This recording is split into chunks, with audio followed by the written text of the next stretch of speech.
ਸਤਿ ਸ੍ਰੀ ਅਕਾਲ ਜੀ। ਦਾ ਖਾਲਸ ਟੀਵੀ ਦੇਖਣ ਵਾਲੇ ਦੇਸ਼ ਦੁਨੀਆ ਦੇ ਸਾਡੇ ਸਾਰੇ ਦਰਸ਼ਕਾਂ ਦਾ ਬਹੁਤ-ਬਹੁਤ ਸਵਾਗਤ ਹੈ। ਪੰਜਾਬ ਦੀਆਂ ਖਾਸ ਖਬਰਾਂ ਦੇ ਖਾਸ ਬੁਲੇਟਿਨ ਦੇ ਨਾਲ ਮੈਂ ਹਰਸ਼ਰਨ ਕੌਰ। ਅੱਜ 2 ਅਗਸਤ ਹੈ, ਦਿਨ ਮੰਗਲਵਾਰ ਹੈ। ਨਾਨਕਸ਼ਾਹੀ ਸੰਮਤ 554 ਦੇ ਮੁਤਾਬਿਕ ਅੱਜ 18 ਸੌਣ ਚੜ ਗਿਆ। ਪੰਜਾਬ ਦੀਆਂ ਖਾਸ ਖਬਰਾਂ ਦੇ ਇਸ ਖਾਸ ਬੁਲੇਟਿਨ ਦੇ ਵਿੱਚ ਤੁਹਾਨੂੰ ਸਾਰੀਆਂ ਵੱਡੀਆਂ ਤਾਜ਼ਾ ਤੇ ਅਹਿਮ ਖਬਰਾਂ ਦੱਸਾਂਗੇ।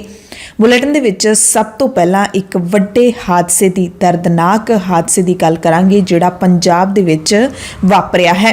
ਪੰਜਾਬ ਦੇ ਸਾਹਿਬਜ਼ਾਦਾ ਅਜੀਤ ਸਿੰਘ ਨਗਰ ਮੋਹਾਲੀ ਦੇ ਨਾਲ ਸੰਬੰਧਿਤ 7 ਨੌਜਵਾਨ ਕੱਲ ਗੋਬਿੰਦ ਸਾਗਰ ਝੀਲ ਦੇ ਵਿੱਚ ਡੁੱਬ ਗਏ, ਜਦਕਿ 4 ਨੌਜਵਾਨਾਂ ਨੇ ਤੈਰ ਕੇ ਆਪਣੀ ਜਾਨ ਬਚਾ ਲਈ।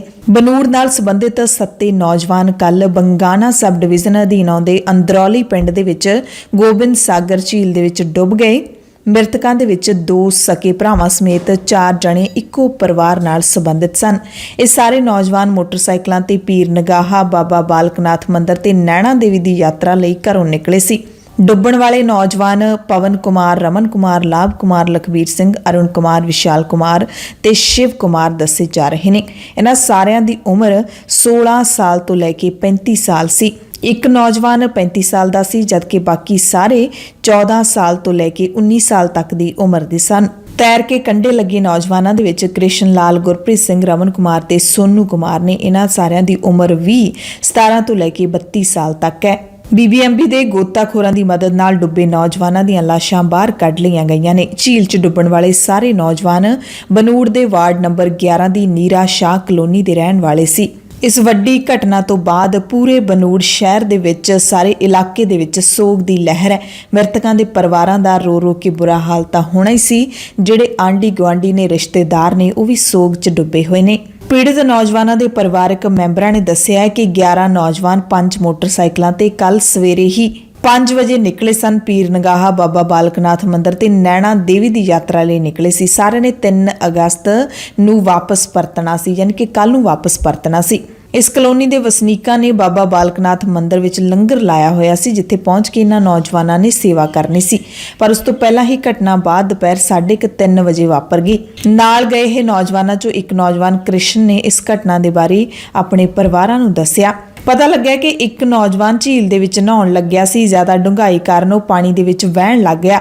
ਉਹਨੂੰ ਬਚਾਉਣ ਲਈ ਬਾਕੀ ਸਾਥੀ ਮਨੁੱਖੀ ਚੇਨ ਬਣਾ ਕੇ ਝੀਲ 'ਚ ਉਤਰ ਗਏ। ਇਸ ਦੌਰਾਨ ਉਹਨਾਂ ਦਾ ਹੱਥ ਝੀਲ ਦੇ ਬਾਹਰ ਖੜੇ ਨੌਜਵਾਨਾਂ ਦੇ ਹੱਥ ਨਾਲੋਂ ਛੁੱਟ ਗਿਆ, ਜਿਸ ਕਰਕੇ 7 ਨੌਜਵਾਨ ਪਾਣੀ ਵਿੱਚ ਡੁੱਬ ਗਏ। ਫਿਲਹਾਲ ਸਾਰਿਆਂ ਦੀਆਂ ਮ੍ਰਿਤਕ ਦੇਹਾਂ ਨੂੰ ਕੱਢ ਕੇ ਊਨਾ ਲਿਜਾਇਆ ਗਿਆ, ਜਿੱਥੇ ਅੱਜ ਉਹਨਾਂ ਦਾ ਪੋਸਟਮਾਰਟਮ ਹੋਵੇਗਾ। ਪੀੜਤ ਨੌਜਵਾਨਾਂ ਦੇ ਵਿੱਚੋਂ ਅਰੁਣ ਖੂਨੀ ਮਾਜਰਾ ਪੋਲੀਟੈਕਨਿਕ ਕਾਲਜ ਦੇ ਵਿੱਚ ਡਿਪਲੋਮਾ ਕਰ ਰਿਹਾ ਸੀ। 2 ਮ੍ਰਿਤਕ ਬਨੂੜ ਦੇ ਸਰਕਾਰੀ ਸੀਨੀਅਰ ਸੈਕੰਡਰੀ ਸਕੂਲ ਦੇ ਵਿਦਿਆਰਥੀ ਸਨ। ਇਸ ਵੱਡੀ ਘਟਨਾ ਤੇ ਪੰਜਾਬ ਦੇ ਮੁੱਖ ਮੰਤਰੀ ਭਗਵੰਤ ਸਿੰਘ ਮਾਨ ਨੇ ਵੀ ਦੁੱਖ ਦਾ ਪ੍ਰਗਟਾਵਾ ਕੀਤਾ ਹੈ। ਟਵੀਟ ਕਰਕੇ ਕਿਹਾ ਹੈ ਕਿ ਗੋਬਿੰਦ ਸਾਗਰ ਝੀਲ 'ਚ ਨਹਾਉਣ ਲਈ ਰੁਕੇ ਪੰਜਾਬ 'ਚੋਂ ਬਨੂੜ ਦੇ 7 ਨੌਜਵਾਨਾਂ ਦੇ ਡੁੱਬਣ ਦੀ ਦੁਖਦਾਈ ਖਬਰ ਮਿਲੀ ਹੈ। ਪਰਿਵਾਰਾਂ ਨਾਲੋਂ ਦਿਲੋਂ ਹਮਦਰਦੀ ਪ੍ਰਗਟ ਕਰਦਾ ਹਾਂ।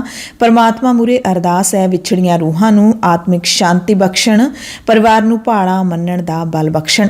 ਸ਼੍ਰੋਮਣੀ ਅਕਾਲੀ ਦਲ ਦੇ ਪ੍ਰਧਾਨ ਸੁਖਬੀਰ ਸਿੰਘ ਬਾਦਲ ਨੇ ਵੀ ਇਸ ਵੱਡੀ ਘਟਨਾ ਤੇ ਦੁੱਖ ਦਾ ਪ੍ਰਗਟਾਵਾ ਕਰਦਿਆਂ ਇਸ ਨੂੰ ਬਹੁਤ ਹੀ ਦੁਖਦਾਈ ਅਤੇ ਟ੍ਰੈਜਿਕ ਦੱਸਿਆ ਹੈ। ਪਰਿਵਾਰ ਨੂੰ ਭਾਣਾ ਮੰਨਣ ਦਾ ਬਲ ਬਖਸ਼ਣ ਦੀ ਅਰਜ਼ੋਈ ਕੀਤੀ ਹੈ।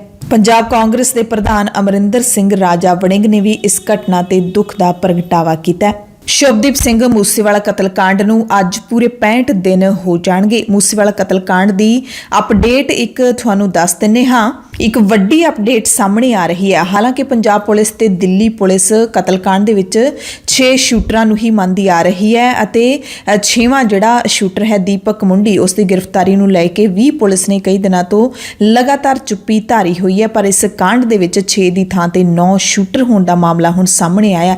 ਪਹਿਲਾਂ ਗੋਲਡੀ ਬਰਾੜ ਨੇ 8 ਕਿਹਾ ਸੀ 6 ਦੀ ਥਾਂ, ਹੁਣ ਪਰ 9 ਦਾ ਜਿਹੜਾ ਜ਼ਿਕਰ ਉਹ ਸਾਹਮਣੇ ਆ ਰਿਹਾ ਹੈ। ਇਹਨਾਂ ਦੇ ਵਿੱਚ ਮਨਦੀਪ ਸਿੰਘ ਉਰਫ ਤੂਫਾਨ ਬਟਾਲਾ, ਮਨਪ੍ਰੀਤ ਸਿੰਘ, ਮਨੀ ਰਈਆ, ਇੱਕ ਹੋਰ ਸ਼ੂਟਰ ਵੀ ਸ਼ਾਮਲ ਦੱਸੇ ਜਾ ਰਹੇ ਨੇ। ਇਹ ਤਿੰਨੇ ਮੂਸੇਵਾਲਾ ਦੀ ਰੇਕੀ ਵਿੱਚ ਵੀ ਸ਼ਾਮਲ ਸਨ। ਮੂਸੇਵਾਲੇ ਦੀ 29 ਮਈ ਨੂੰ ਹੱਤਿਆ ਤੋਂ ਪਹਿਲਾਂ ਉਹ ਕਤਲ ਦੇ ਕਰੋਲਾ ਮੋਡਿਊਲ ਦੇ ਵਿੱਚ ਵੀ ਸ਼ਾਮਲ ਸਨ, ਪਰ ਕਤਲ ਤੋਂ ਇੱਕ ਦਿਨ ਪਹਿਲਾਂ ਗੈਂਗਸਟਰ ਗੋਲਡੀ ਬਰਾੜ ਨੇ ਉਹਨਾਂ ਨੂੰ ਇੱਕ ਵੱਖਰੀ ਕਾਰ ਵਿੱਚ ਉੱਥੋਂ ਜਾਣ ਲਈ ਕਹਿ ਦਿੱਤਾ ਸੀ। ਜਾਣਕਾਰੀ ਮਿਲੀ ਹੈ ਕਿ ਗੋਲਡੀ ਬਰਾੜ ਨੇ ਅਚਾਨਕ ਇਹ ਫੈਸਲਾ ਇਸ ਕਰਕੇ ਲਿਆ ਕਿਉਂਕਿ ਮੰਨਿਆ ਜਾ ਰਿਹਾ ਹੈ ਕਿ ਮੂਸੇਵਾਲੇ ਦੀ ਸਿਕਿਉਰਿਟੀ ਨਾ ਹੋਣ ਕਰਕੇ ਜ਼ਿਆਦਾ ਸ਼ੂਟਰਾਂ ਦੀ ਲੋੜ ਨਹੀਂ ਸੀ।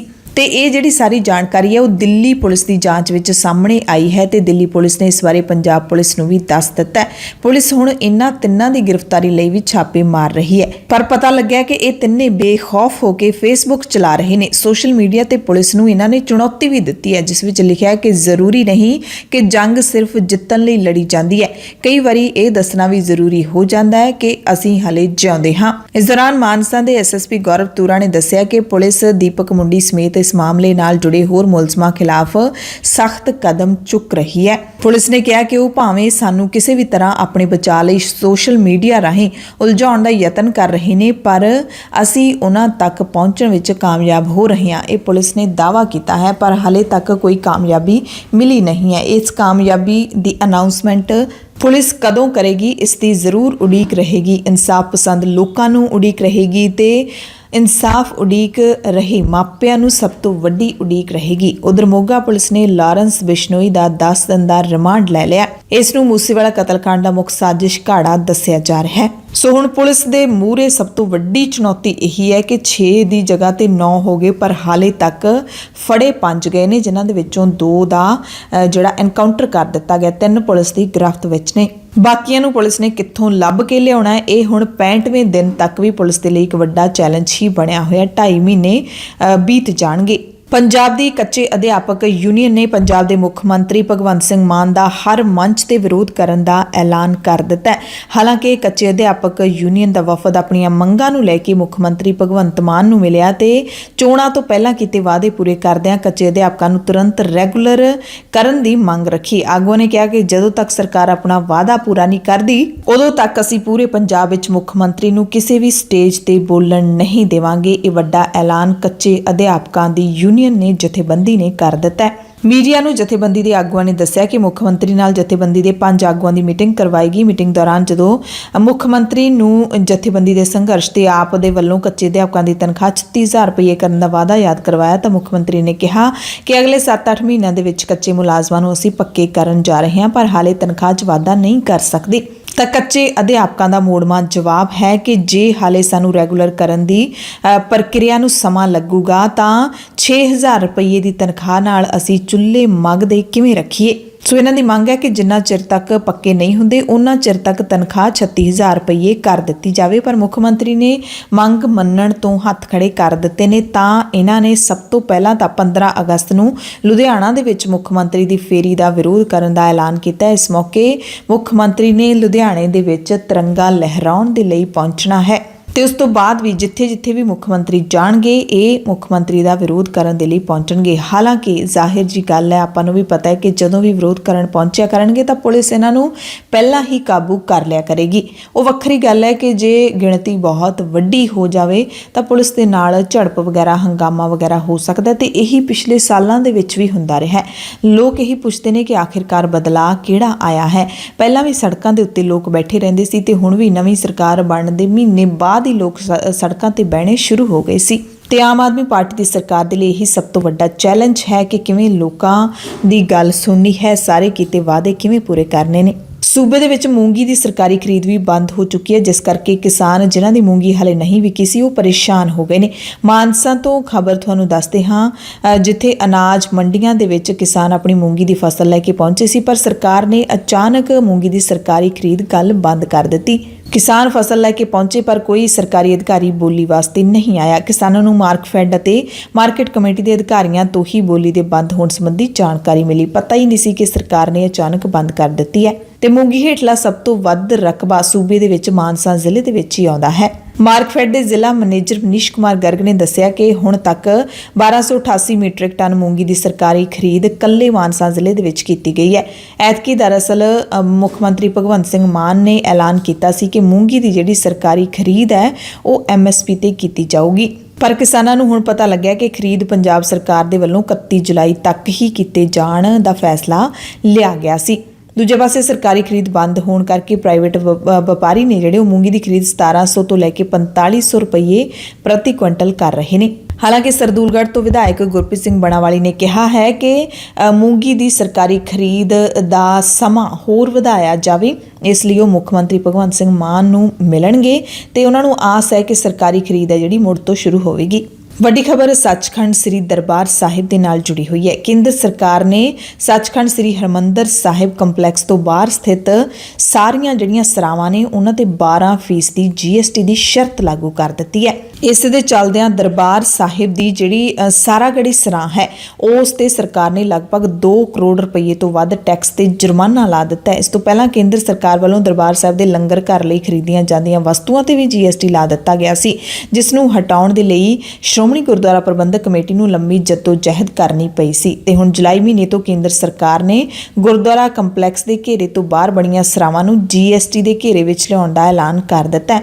ਸੱਚਖੰਡ ਸ੍ਰੀ ਦਰਬਾਰ ਸਾਹਿਬ ਦੇ ਮੈਨੇਜਰ ਸੁਲੱਖਣ ਸਿੰਘ ਪੰਘਾਲੀ ਨੇ ਇਹ ਜਾਣਕਾਰੀ ਦਿੱਤੀ ਹੈ ਕਿ ਕੇਂਦਰ ਨੇ ਇਸ ਸੰਬੰਧੀ 18 ਜੁਲਾਈ ਨੂੰ ਨੋਟੀਫਿਕੇਸ਼ਨ ਜਾਰੀ ਕਰਕੇ ਧਾਰਮਿਕ ਸਥਾਨਾਂ ਦੇ ਘੇਰੇ ਤੋਂ ਬਾਹਰ ਬਣੀਆਂ ਸਰਾਵਾਂ ਨੂੰ GST ਦੇ ਘੇਰੇ ਵਿੱਚ ਲਿਆਂਦਾ ਗਿਆ ਹੈ। ਯਾਨੀ ਕਿ ਹੁਣ ਜਿਹੜੇ ਵੀ ਲੋਕ ਸਰਾਵਾਂ ਦੇ ਵਿੱਚ ਜਾ ਕੇ ਕਮਰਾ ਲੈਣਗੇ, ਜਿੰਨੀ ਉਹ ਤਿਲਫੁਲ ਭੇਟਾ ਪਹਿਲਾਂ ਦਿੰਦੇ ਸੀ, ਯਾਨੀ ਕਿ ਜਿੰਨਾ ਕਮਰੇ ਦਾ ਕਿਰਾਇਆ ਦਿੰਦੇ ਸੀ, ਉਹਨਾਂ ਤੇ ਹੁਣ ਸ਼ਰਧਾਲੂਆਂ ਨੂੰ 12% ਟੈਕਸ ਵੀ ਦੇਣਾ ਪਊਗਾ। ਤੇ ਇਸ ਘੇਰੇ ਦੇ ਵਿੱਚ ਦਰਬਾਰ ਸਾਹਿਬ ਦੀਆਂ ਸਾਰੀਆਂ ਨਹੀਂ ਬਲਕਿ 3 ਸਰਾਵਾਂ ਹੀ ਆਈਆਂ ਨੇ। ਸ਼੍ਰੋਮਣੀ ਗੁਰਦੁਆਰਾ ਪ੍ਰਬੰਧਕ ਕਮੇਟੀ ਨੇ ਸਰਕਾਰ ਦੇ ਇਸ ਫੈਸਲੇ ਨੂੰ ਮੰਦਭਾਗਾ ਦੱਸਿਆ ਹੈ ਤੇ ਕੇਂਦਰ ਦੇ ਫੈਸਲੇ ਖਿਲਾਫ ਲੋੜੀਂਦੀ ਚਾਰਾਜੋਈ ਕੀਤੇ ਜਾਣ ਦਾ ਫੈਸਲਾ ਵੀ ਲਿਆ ਹੈ। ਪੰਜਾਬ ਦੇ ਵਿੱਚ ਕਿਰਤੀ ਕਿਸਾਨ ਯੂਨੀਅਨ ਕਿਸਾਨ ਜਥੇਬੰਦੀ ਦੇ ਵੱਲੋਂ ਵਿਧਾਇਕਾਂ ਤੇ ਸੰਸਦ ਮੈਂਬਰਾਂ ਦੇ ਘਰਾਂ ਵੱਲ 8 ਅਗਸਤ ਨੂੰ ਮਾਰਚ ਕੀਤੇ ਜਾਣ ਦਾ ਐਲਾਨ ਕੀਤਾ ਗਿਆ ਹੈ। ਕਿਰਤੀ ਕਿਸਾਨ ਯੂਨੀਅਨ ਦੇ ਨੌਜਵਾਨ ਲੀਡਰ ਰਜਿੰਦਰ ਸਿੰਘ ਦੀਪ ਸਿੰਘ ਵਾਲਾ ਨੇ ਦੱਸਿਆ ਕਿ ਪੰਜਾਬ ਦੇ ਪਾਣੀਆਂ ਦੀ ਰਾਖੀ ਦੇ ਵੱਲੋਂ ਯੂਨੀਅਨ ਦੇ ਵੱਲੋਂ ਜਿਹੜਾ ਸੰਘਰਸ਼ ਵਿੱਢਿਆ ਗਿਆ ਹੈ ਉਸ ਨੂੰ ਅੱਗੇ ਵਧਾਉਂਦਿਆਂ 8 ਅਗਸਤ ਨੂੰ ਪੰਜਾਬ ਦੇ ਵਿਧਾਇਕਾਂ ਤੇ MPs ਦੇ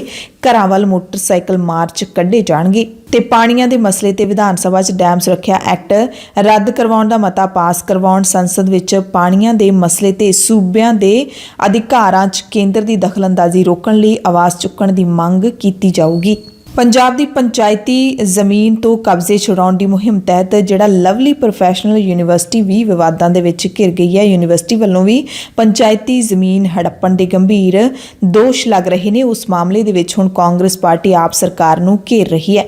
ਪੰਜਾਬ ਕਾਂਗਰਸ ਦੇ ਪ੍ਰਧਾਨ ਰਾਜਾ ਵੜਿੰਗ ਨੇ ਕਿਹਾ ਹੈ ਕਿ ਕੀ ਸਰਕਾਰ ਇਸ ਮਾਮਲੇ ਤੇ ਇਸ ਕਰਕੇ ਚੁੱਪ ਹੈ ਕਿਉਂਕਿ ਇਸ ਯੂਨੀਵਰਸਿਟੀ ਦਾ ਮਾਲਕ ਪਾਰਟੀ ਦਾ ਰਾਜ ਸਭਾ ਮੈਂਬਰ ਅਸ਼ੋਕ ਮਿੱਤਲ ਹੈ। ਉਹਨਾਂ ਕਿਹਾ ਕਿ ਸਰਕਾਰ ਇਸ ਜ਼ਮੀਨ ਬਾਰੇ ਆਪਣੀ ਸਥਿਤੀ ਸਪਸ਼ਟ ਕਰੇ। ਅਜਿਹੀਆਂ ਰਿਪੋਰਟਾਂ ਆ ਰਹੀਆਂ ਨੇ ਕਿ ਆਪ ਸਰਕਾਰ ਮਾਲ ਵਿਭਾਗ ਨਾਲ ਮਿਲੀਭੁਗਤ ਕਰਕੇ ਅਸਲ ਮਾਲਕਾਂ ਤੇ ਅਦਾਲਤ ਤੋਂ ਰਾਹਤ ਹਾਸਲ ਕਰਨ ਵਾਲਿਆਂ ਨੂੰ ਜਬਰੀ ਹਟਾ ਰਹੀ ਹੈ। ਕਾਂਗਰਸ ਵਿਧਾਇਕ ਸੁਖਪਾਲ ਸਿੰਘ ਖਹਿਰਾ ਨੇ ਵੀ ਇਸ ਮਸਲੇ ਤੇ ਸਵਾਲ ਚੁੱਕੇ ਨੇ। ਅੱਗੇ ਵਿਸਥਾਰ ਦੇ ਵਿੱਚ ਇੱਕ ਖਬਰ ਤੁਹਾਨੂੰ ਦੱਸਾਂਗੇ। ਮਲੇਰਕੋਟਲਾ ਦੇ ਵਿੱਚ 31 ਜੁਲਾਈ ਨੂੰ ਜਿਹੜੇ ਆਮ ਆਦਮੀ ਪਾਰਟੀ ਦੇ ਕੌਂਸਲਰ ਦਾ ਕਤਲ ਕੀਤਾ ਗਿਆ ਸੀ, ਜਿਮ ਦੇ ਵਿੱਚ ਸੈਰ ਕਰਦੇ ਹੋਏ, ਉਸ ਕੇਸ ਦੇ ਵਿੱਚ 3 ਜਣਿਆਂ ਨੂੰ ਗ੍ਰਿਫਤਾਰ ਕਰ ਲਿਆ ਗਿਆ, ਜਦਕਿ 2 ਮੁਲਜ਼ਮ ਹਾਲੇ ਵੀ ਪੁਲਿਸ ਦੀ ਗਿਰਫਤ ਤੋਂ ਬਾਹਰ ਨੇ। ਪਟਿਆਲਾ ਦੇ IG ਮੁਖਵਿੰਦਰ ਸਿੰਘ ਛੀਨਾ ਤੇ ਜ਼ਿਲ੍ਹਾ ਪੁਲਿਸ ਮੁਖੀ ਅਵਨੀਤ ਕੌਰ ਨੇ ਦੱਸਿਆ ਕਿ ਪੁਲਿਸ ਨੇ ਤਕਨੀਕੀ ਸਹਾਇਤਾ ਨਾਲ ਉਕਤ ਮਾਮਲੇ ਨੂੰ 24 ਘੰਟਿਆਂ ਦੇ ਵਿੱਚ ਹੱਲ ਕਰਦਿਆਂ 5 ਜਣਿਆਂ ਨੂੰ ਨਾਮਜ਼ਦ ਕਰਕੇ 3 ਨੂੰ ਗ੍ਰਿਫਤਾਰ ਕਰ ਲਿਆ, 2 ਹਾਲੇ ਫਰਾਰ ਨੇ। ਪੁਲਿਸ ਨੇ ਦੱਸਿਆ ਕਿ ਮ੍ਰਿਤਕ ਕੌਂਸਲਰ ਮੁਹੰਮਦ ਅਕਬਰ ਉਰਫ ਭੋਲੀ ਨੇ ਵਸੀਮ ਇਕਬਾਲ ਨੂੰ ਲੰਬੇ ਸਮੇਂ ਤੋਂ ਇੱਕ ਦੁਕਾਨ ਕਿਰਾਏ ਤੇ ਦਿੱਤੀ ਹੋਈ ਸੀ, ਜਿਹਦੇ ਵਿੱਚ ਵਸੀਮ ਪੁਰਾਣੇ ਮੋਟਰਸਾਈਕਲ ਖਰੀਦਣ ਤੇ ਵੇਚਣ ਦਾ ਕੰਮ ਕਰਦਾ ਸੀ। ਦੋਵਾਂ ਵਿਚਾਲੇ ਪੈਸਿਆਂ ਦਾ ਲੈਣ ਦੇਣ ਵੀ ਚੱਲਦਾ ਸੀ। ਹਫ਼ਤਾ ਪਹਿਲਾਂ ਮੁਹੰਮਦ ਅਕਬਰ ਨੇ ਵਸੀਮ ਇਕਬਾਲ ਤੋਂ ਆਪਣੇ ਪੈਸੇ ਵਾਪਸ ਮੰਗੇ, ਜਿਸ ਤੋਂ ਬਾਅਦ 2-3 ਦਿਨ ਪਹਿਲਾਂ ਵਸੀਮ ਇਕਬਾਲ ਆਪਣੇ ਦੋਸਤ ਦੀ ਫਾਰਚੂਨਰ ਗੱਡੀ ਦੇ ਵਿੱਚ ਮੁਹੰਮਦ ਸਦਾਬ ਤੇ ਤਸੀਮ ਨੂੰ ਨਾਲ ਲੈ ਕੇ ਯੂਪੀ ਦੇ ਸ਼ਾਮਲੀ ਖੇਤਰ ਤੋਂ ਇੱਕ ਦੇਸੀ ਕੱਟਾ ਤੇ 5 ਕਾਰਤੂਸ ਲੈ ਕੇ ਆਇਆ। ਆਪਣੇ ਨੇੜਲੇ ਰਿਸ਼ਤੇਦਾਰ ਮੁਹੰਮਦ ਆਸਿਫ ਨੂੰ ਦੇ ਦਿੱਤੇ। ਇਸ ਤੋਂ ਬਾਅਦ ਮੁਹੰਮਦ ਆਸਿਫ ਤੇ ਮੁਹੰਮਦ ਮੁਰਸ਼ਦ ਮੋਟਰਸਾਈਕਲ ਤੇ ਜਿਮ ਪਹੁੰਚੇ ਤੇ ਗੋਲੀਆਂ ਮਾਰ ਕੇ ਮੁਹੰਮਦ ਅਕਬਰ ਦਾ ਕਤਲ ਹੀ ਕਰ ਦਿੱਤਾ। ਪੁਲਿਸ ਨੇ ਵਸੀਮ ਇਕਬਾਲ, ਸੋਨੀ, ਮੁਹੰਮਦ ਸਦਾਬ ਤੇ ਤਸੀਮ ਨੂੰ ਗ੍ਰਿਫਤਾਰ ਕਰ ਲਿਆ, ਜਦਕਿ ਆਸਿਫ ਤੇ ਮੁਹੰਮਦ ਮੁਰਸ਼ਦ ਹਾਲੇ ਫਰਾਰ ਨੇ, ਜਿਨ੍ਹਾਂ ਨੇ ਕਤਲ ਕੀਤਾ ਸੀ। ਭ੍ਰਿਸ਼ਟਾਚਾਰ ਮਾਮਲੇ ਦੇ ਵਿੱਚ ਪੰਜਾਬ ਦੇ ਸਾਬਕਾ ਕੈਬਨਿਟ ਮੰਤਰੀ ਸਾਧੂ ਸਿੰਘ ਧਰਮਸੋਤ ਨੂੰ ਝਟਕਾ ਲੱਗਿਆ ਹੈ ਤੇ ਨਾਲ ਹੀ ਸੰਗਤ ਸਿੰਘ ਗਿਲਜੀਆਂ ਦੇ ਰਿਸ਼ਤੇਦਾਰ ਦਲਜੀਤ ਗਿਲਜੀਆਂ ਨੂੰ ਵੀ ਝਟਕਾ ਦਿੱਤਾ ਹੈ। ਮੋਹਾਲੀ ਅਦਾਲਤ ਨੇ ਇਸ ਮਾਮਲੇ ਦੇ ਵਿੱਚ ਧਰਮਸੋਤ ਤੇ ਦਲਜੀਤ ਗਿਲਜੀਆਂ ਦੀਆਂ ਜ਼ਮਾਨਤਾਂ ਰੱਦ ਕਰ ਦਿੱਤੀਆਂ ਨੇ। ਇਹਨਾਂ ਦੋਵਾਂ ਨੇ ਰੈਗੂਲਰ ਜ਼ਮਾਨਤ ਦੇ ਲਈ ਵੱਖ-ਵੱਖ ਅਰਜ਼ੀਆਂ ਮੋਹਾਲੀ ਅਦਾਲਤ ਦੇ ਵਿੱਚ ਦਾਇਰ ਕੀਤੀਆਂ ਸੀ ਤੇ ਹੁਣ ਬਚਾਅ ਪੱਖ ਦੇ ਵਕੀਲ ਨੇ ਕਿਹਾ ਕਿ ਸਥਾਨਕ ਅਦਾਲਤ ਦੇ ਹੁਕਮਾਂ ਨੂੰ ਹਾਈ ਕੋਰਟ ਦੇ ਵਿੱਚ ਚੁਣੌਤੀ ਦੇਵਾਂਗੇ। ਪਿਛਲੇ ਦਿਨੀ ਸਿਹਤ ਮੰਤਰੀ ਚੇਤਨ ਸਿੰਘ ਜੌੜੇ ਮਾਜਰਾ ਦੀ ਚੈਕਿੰਗ ਤੋਂ ਬਾਅਦ ਬਾਬਾ ਫਰੀਦ ਯੂਨੀਵਰਸਿਟੀ ਦੇ ਵਾਈਸ ਚਾਂਸਲਰ ਡਾਕਟਰ ਰਾਜ ਬਹਾਦਰ ਦਾ ਅਸਤੀਫਾ ਹਾਲੇ ਤੱਕ ਭਾਵੇਂ ਪੰਜਾਬ ਸਰਕਾਰ ਨੇ ਪ੍ਰਵਾਨ ਨਹੀਂ ਕੀਤਾ, ਪਰ ਫਰੀਦਕੋਟ ਸ਼ਹਿਰ ਦੇ ਵਾਸੀਆਂ ਨੇ ਤੇ ਯੂਨੀਵਰਸਿਟੀ ਦੇ ਮੁਲਾਜ਼ਮਾਂ ਨੇ ਧਰਨਾ ਇਸ ਕਰਕੇ ਲਾਇਆ ਹੈ ਕਿ ਡਾਕਟਰ ਰਾਜ ਬਹਾਦਰ ਦਾ ਅਸਤੀਫਾ ਪ੍ਰਵਾਨ ਕਰੋ। ਅਸਤੀਫਾ ਮਨਜ਼ੂਰ ਕਰਵਾਉਣ ਦੇ ਲਈ ਮੁੱਖ ਮੰਤਰੀ ਨੂੰ ਵੀ ਵਫਦ ਮਿਲੇਗਾ। ਵਿਵਾਦ ਤੋਂ ਬਾਅਦ ਕੱਲ ਫਰੀਦਕੋਟ ਸ਼ਹਿਰ ਦੀਆਂ ਵੱਖ-ਵੱਖ ਸੰਸਥਾਵਾਂ ਤੇ ਬਾਬਾ ਫਰੀਦ ਯੂਨੀਵਰਸਿਟੀ ਦੇ ਮੁਲਾਜ਼ਮਾਂ ਨੇ ਮੀਟਿੰਗ ਕੀਤੀ। ਮੀਟਿੰਗ 'ਚ ਫੈਸਲਾ ਲਿਆ ਗਿਆ ਕਿ ਫਰੀਦਕੋਟ ਸ਼ਹਿਰ ਵਾਸੀਆਂ ਤੇ ਮੁਲਾਜ਼ਮਾਂ ਦਾ ਇੱਕ ਵਫਦ ਮੁੱਖ ਮੰਤਰੀ ਭਗਵੰਤ ਮਾਨ ਨੂੰ ਮਿਲ ਕੇ ਉਪ ਕੁਲਪਤੀ ਡਾਕਟਰ ਰਾਜ ਬਹਾਦਰ ਦੇ ਅਸਤੀਫੇ ਨੂੰ ਮਨਜ਼ੂਰ ਕਰਨ ਦੀ ਅਪੀਲ ਕਰੇਗਾ। ਇਸ ਮੌਕੇ ਫਰੀਦਕੋਟ ਦੇ ਲੋਕਾਂ ਨੇ ਬਾਬਾ ਫਰੀਦ ਯੂਨੀਵਰਸਿਟੀ ਦੇ ਫੰਡਾਂ ਤੇ ਜਲਾਲਾਬਾਦ ਤੇ ਲੰਬੀ ਵਿਧਾਨ ਸਭਾ ਹਲਕੇ ਦਾ ਵਿਕਾਸ ਹੋਣ ਦੇ ਮਾਮਲੇ ਦੀ ਵੀ ਪੜਤਾਲ ਕਰਨ ਦੀ ਮੰਗ ਕੀਤੀ। ਯੂਨੀਵਰਸਿਟੀ ਦੇ ਸੈਂਕੜੇ ਮੁਲਾਜ਼ਮ ਵੀਸੀ ਦੀ ਬਰਖਾਸਤਗੀ ਦੀ ਮੰਗ ਨੂੰ ਲੈ ਕੇ ਯੂਨੀਵਰਸਿਟੀ ਤੋਂ ਬਾਹਰ ਪੱਕੇ ਧਰਨੇ ਤੇ ਵੀ ਬਹਿ ਗਏ ਨੇ। ਭਾਈ ਕਨਈਆ ਕੈਂਸਰ ਰੋਕੋ ਸੇਵਾ ਸੁਸਾਇਟੀ ਦੇ ਆਗੂਆਂ ਨੇ ਕਿਹਾ ਕਿ ਕੇਂਦਰ ਵੱਲੋਂ ਭੇਜੇ ਗਏ ਸੈਂਕੜੇ ਵੈਂਟੀਲੇਟਰ ਲੋੜਵੰਦਾਂ ਤੱਕ ਨਹੀਂ ਪਹੁੰਚੇ।